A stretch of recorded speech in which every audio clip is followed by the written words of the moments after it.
For today's headlines, NGCP Entertainment Budget Refund looms.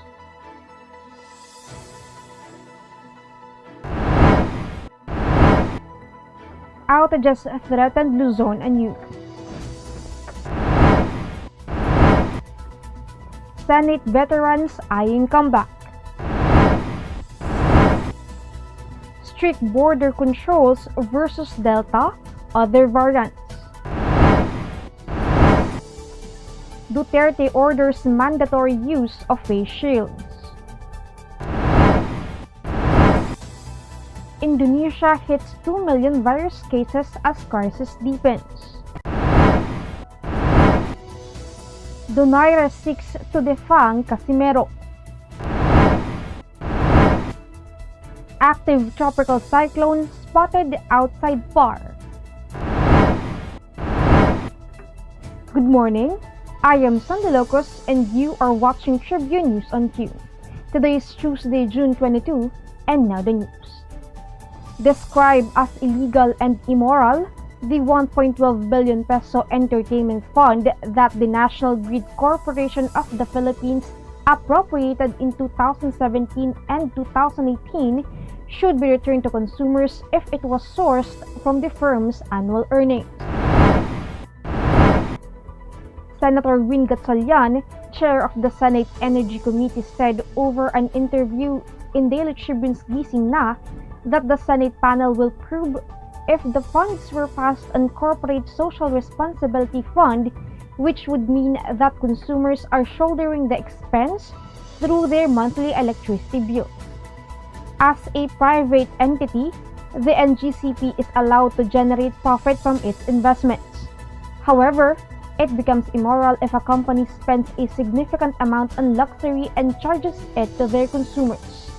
In addition, the fact that the company is barred from placing advertisements on media entities makes the allocation illegal. In an intense remark, the head of the Senate panel supported the insinuation made by former Senator Serge Osmeña, who said that there is an alleged collusion between the NGCP and its regulator ERC due to the former's defiance to comply with obligations under its service contracts. The neck-and-neck ratio of power supply and demand in Luzon grid has put the entire island at risk of another round of outages on Monday, a scenario that would have led to billions of pesos in potential economic losses. The NGCP on Monday morning raised a yellow alert in the Luzon grid from 1 p.m. to 3 p.m., only to withdraw the alert later. The grid operator said Luzon has a net operating margin of 416 megawatts. It has an operating requirement of 11,344 megawatts, while the available capacity is at 11,760 megawatts. The NGCP lifted the alert status by 10:15 a.m. after a plant, which was supposed to go offline, was put back online. The Luzon grid has plunged in and out of yellow and red alerts in the last few weeks due to the low power reserve level. A yellow alert means reserves are below the minimum level set by the regulator, which is often equivalent to the capacity of the largest running generating unit on the grid. Slight movements rocked the country's political sphere as the filing of candidacy for the 2022 national elections draws near, with familiar names expected to crowd newcomers in the roster of choices. Senate President Vicente Sotto III confirmed the inclusion of 3 veteran lawmakers in the Nationalist People's Coalition that he hopes would be bannered by his preferred presidential partner should he decide to pursue the vice presidency. Sotto confirmed that the possible comeback of former Senators Loren Legarda, J.V. Ejercito, and Cheese Escudero in the chamber, all strong candidates who would leave the others in a tight race for the remaining Senate slots. The NTC, however, may include guest candidates in its 2022 election ticket, as it has happened before, Sotto said. Half of the Senate membership will see the end of their term next year, of which 2, including Sotto, are under NTC. Senator Sherwin Gatchalian is the sole lawmaker under the party who is still eligible for another term. Tribune News on Q will be back after these reminders. Manong Joe po! At Ate Maita, Matapos ang magkasunod na buwang pagbaba, bagyang tumaas ang overall electricity rates ng halos 9 centavos per kilowatt hour ngayong buwan. At paalala lang po, maging energy efficient po tayo. lalo pag mainit. Dahil mas hirap ang appliances at mas makonsumo. Buti may bright ideas tayo na based sa Meralco Power Lab tests. Engineer Alfred? Alam nyo ba, ang lumang aircon, mas mataas ang konsumo. Up to 682 pesos ang dagdag kada buwan kumpara sa bago. Mas energy efficient kasi ang technology ng bagong aircons. At kung inverter, pwedeng lampas 1,000 pesos ang savings per month. Piliin din yung may horsepower na sakto sa laki ng kwarto. Kung hindi, halos 1,000 ang extra gastos buwan-buwan. Sundan ang tips na to. And visit our website para You have the power this summer.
Malacanang on Monday assured the public that the government would continue enforcing strict border controls following the detection of 4 new cases of the deadly COVID-19 variant first detected in India. Presidential spokesperson Secretary Harry Roque said authorities would strictly monitor the ports of entry to prevent the possible carriers of the Delta variant from infecting others. The Department of Health on Monday said it has detected a total of 40 more cases of COVID-19 variants in the country. Based on the latest genome sequencing report of the DOH, Philippine Genome Center, and the University of the Philippines National Institute of Health, 4 additional Delta variant cases, 14 Alpha variant cases, 21 Beta variant cases, and 1 Theta variant case were detected in the country. Health authorities said 3 of the 4 Delta variant cases are seafarers from MV Eastern Hope, a ship currently docked in South Korea, while the 4th case was a returning Filipino who arrived from Saudi Arabia on May 24. At present, the government has been imposing paid-day facility-based quarantine and 4-day strict home quarantine, as well as mandatory swab testing on the 7th day. President Rodrigo Duterte on Monday night reiterated the mandatory use of face shields on all settings, as he did not want to see another surge or a second wave of COVID-19 infections in the country. In a televised meeting with cabinet officials, The president explained that he is just heeding the call of health experts to keep the face shield requirement indoors and outdoors, which he coined as a small inconvenience for Filipinos. Duterte noted that the pandemic has cost the government billions of funds, and another disastrous wave will surely be another blow to the government's COVID response. Infectious disease expert Edsel Salvania of the UP Manila National Institute of Health, along with Ana Ong Lim of UP College of Medicine, during the same meeting advised the president to keep the face shield requirement as an added layer of protection against the virus. Salvana supported the use of face shields to help control the transmission of the Delta variant, which was found 40% more infectious outdoors and 60% more in indoor settings than other virus types. Lim meanwhile presented studies which suggested that eye protection such as face shield help lower the risk of virus transmission. In other news, Indonesia passed 2 million coronavirus cases on Monday as infection rates soar and hospitals are flooded with new patients, prompting warnings that the Southeast Asian nation's health crisis could spiral out of control. The unwanted milestone comes after daily cases increased to more than double in recent weeks, and authorities identified the presence of highly infectious COVID variants. On Monday, official figures show that Indonesia had recorded a daily record case of 14,536 infections, taking the total to just over 2 million with nearly 55,000 deaths, among a population of nearly 270 million. But those figures are widely thought to be a severe undercount, with some experts saying that official cases may only be 10% of the real number. Case numbers are spiking as Indonesia grapples with new virus strains, including the highly infectious Delta variant first identified in India. The rise has also been blamed on millions traveling across the Muslim-majority nation, despite an official ban on the annual migration.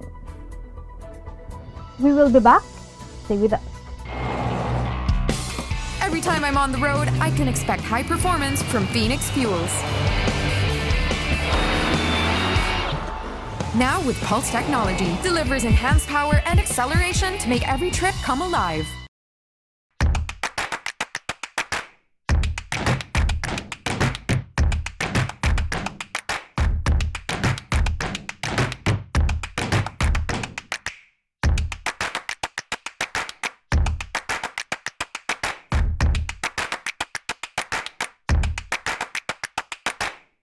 Viber is the free and secure way to connect with friends and family, anywhere.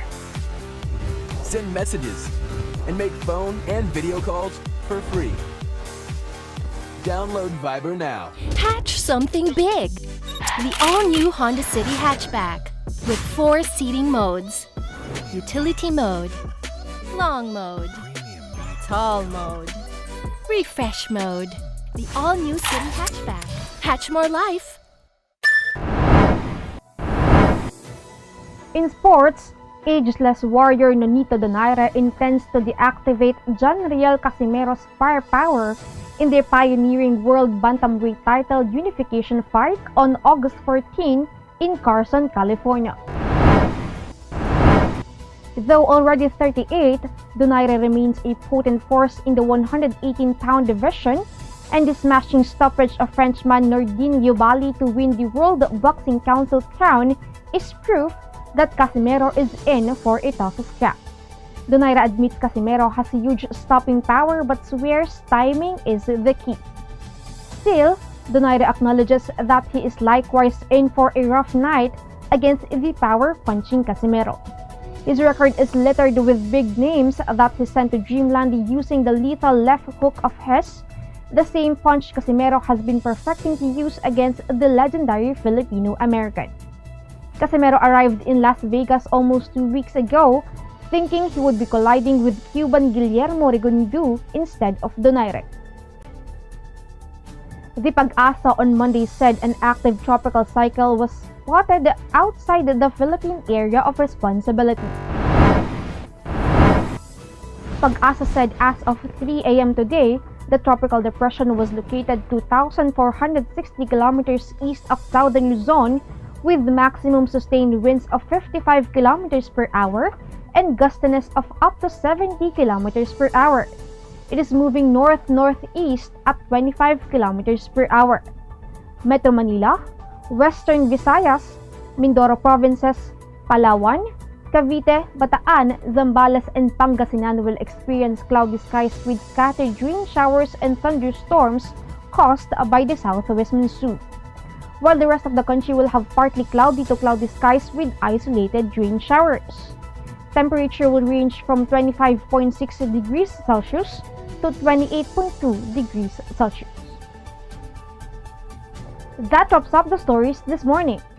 Catch the latest news on our website, tribune.net.ph, and follow us on Facebook, Twitter, and Instagram. Subscribe to our YouTube channel, Tribune Now. The Daily Tribune is one with the nation in facing the COVID-19 crisis, and in line with this, the Daily Tribune digital edition on Press Reader is now available for free online. You can also download the Daily Tribune app on Apple Store or Google Play to get the latest and most comprehensive news online. Daily Tribune is also inviting everyone to join its community Viber Kachibu to get updates on the freshest and hottest news and entertainment stories of the day. Thirsty-to emoticons are also available on our community Viber. Just visit the sticker store and search for Kachibu Community. And before we go, we would like to thank the SM Store and Araneta Center. Again, this is Sandy Locus and you are watching Tribune News on Cue. Stay safe, stay healthy, and stay at home. Good morning and have a nice day.